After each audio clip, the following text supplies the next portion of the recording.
Hello and welcome. In this video, we'll go over the STEM affirmative and how to debate it. First, we'll do an introduction to the main concepts you'll be arguing. Next, we'll walk through the affirmative step by step, from inherency and solvency to the global warming, disease, and economic competitiveness advantages. Finally, we'll go over some tips to how to extend this argument and win a debate round. First, what is STEM? STEM is an acronym that refers to science, technology, engineering, and math, kind of a catch-all term for all things having to do with science and technology. Science, technology, and math are increasingly playing a key role in the modern economy and in our everyday lives. Students with a strong command of STEM subjects will lead the way into the 21st century and will be on the forefront of solving many of the world's problems. The big question is, are our schools doing enough to prepare our students for this coming century? As a reminder, affirmative cases have several parts. First is the inherency. Why is there a problem? Next is the plan. What should the government do about it? After that, the solvency goes over how the plan will actually work. And the advantages are the why. What are the benefits of doing this plan? This affirmative argues that while there are existing programs to support STEM education, they are not doing a good job. Specifically, these programs are not large enough and need more money in order to be effective. The trick here is to win that the existing programs have the right approach and could work, but they just need more money to grow and be effective. Concerning the solvency, there are many ways to increase STEM education, and there are many programs working on at least some part of the pie. These include paying incentives to teachers who can work in high-need subjects like physics, building laboratories and buying scientific equipment so students can do experiments, or expanding certain hands-on career and technical education programs.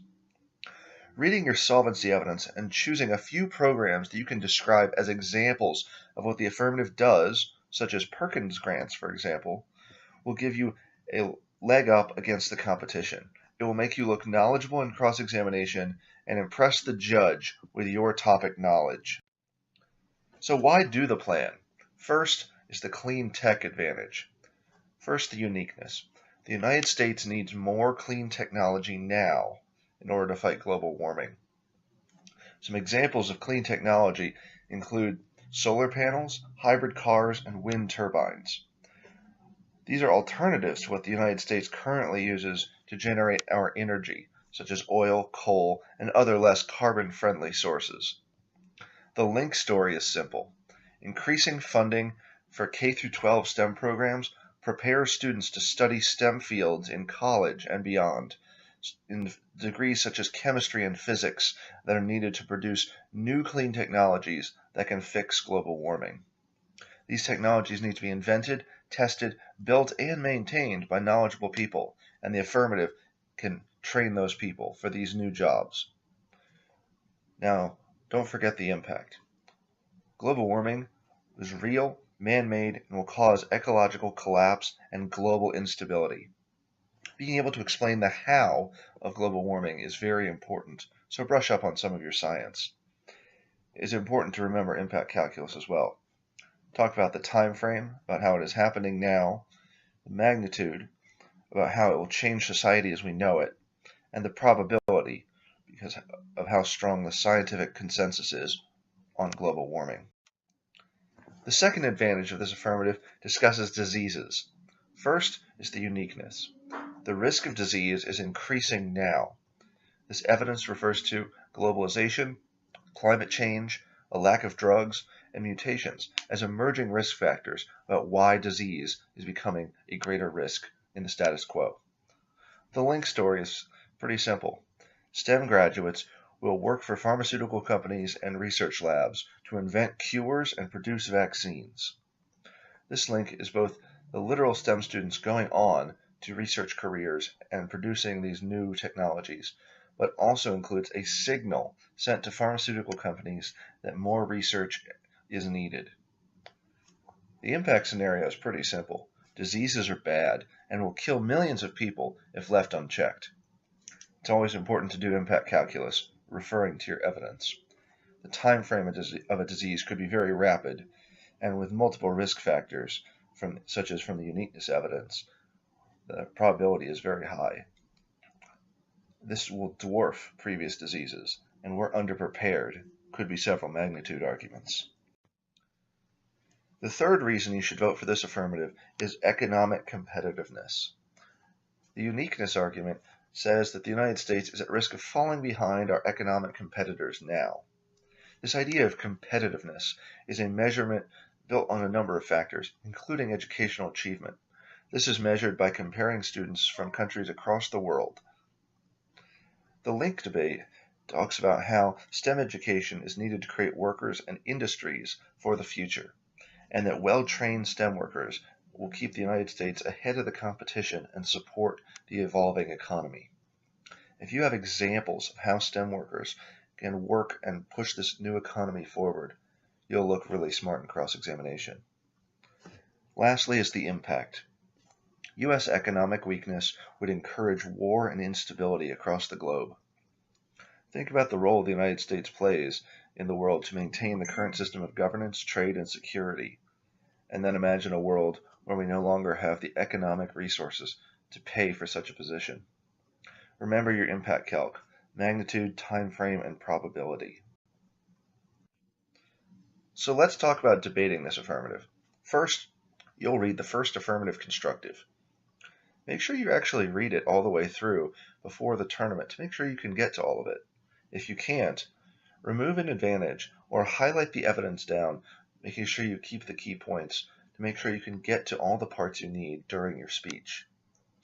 Be ready with examples of solvency and a good story about how your advantages work so you can answer questions in cross-X. Your partner will then give the 2AC. First, remember to have an overview. Tell the story of your affirmative. It could sound something like this. The United States needs more smart people to win the future and solve the world's problems.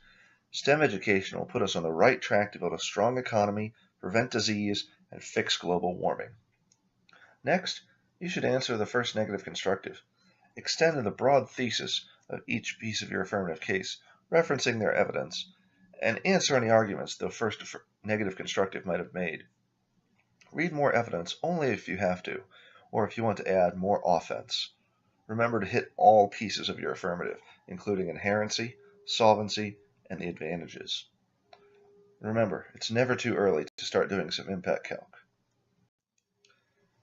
Next is often considered the hardest speech in any debate, the first affirmative rebuttal.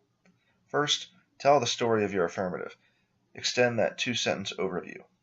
This is important because the negative just spoke for 13 minutes, and you need to remind the judge what your case is all about.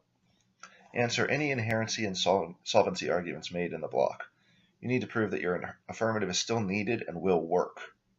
Next, choose the advantage that you think you are winning the most, and answer all of the arguments your opponent has made against it. Be sure to do some impact calculus here too. Lastly, kick the other advantages you are not going to refer to later. Kicking an argument means answering any offensive arguments that the team made against you, such as link or impact turns. This means they can't use it against you later. This will also save you some time instead of trying to answer everything later.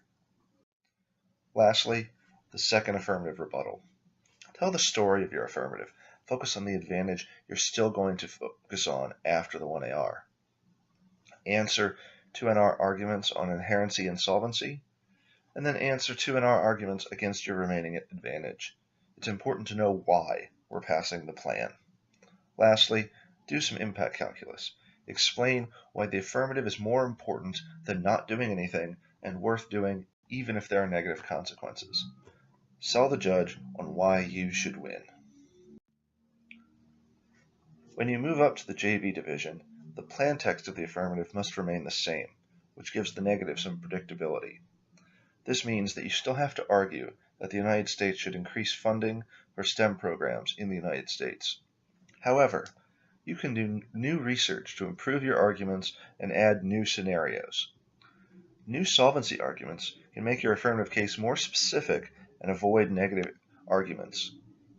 New advantages can follow your interests and surprise the negative with new reasons why STEM education is a good idea. And new 2AC evidence can help you answer common negative responses.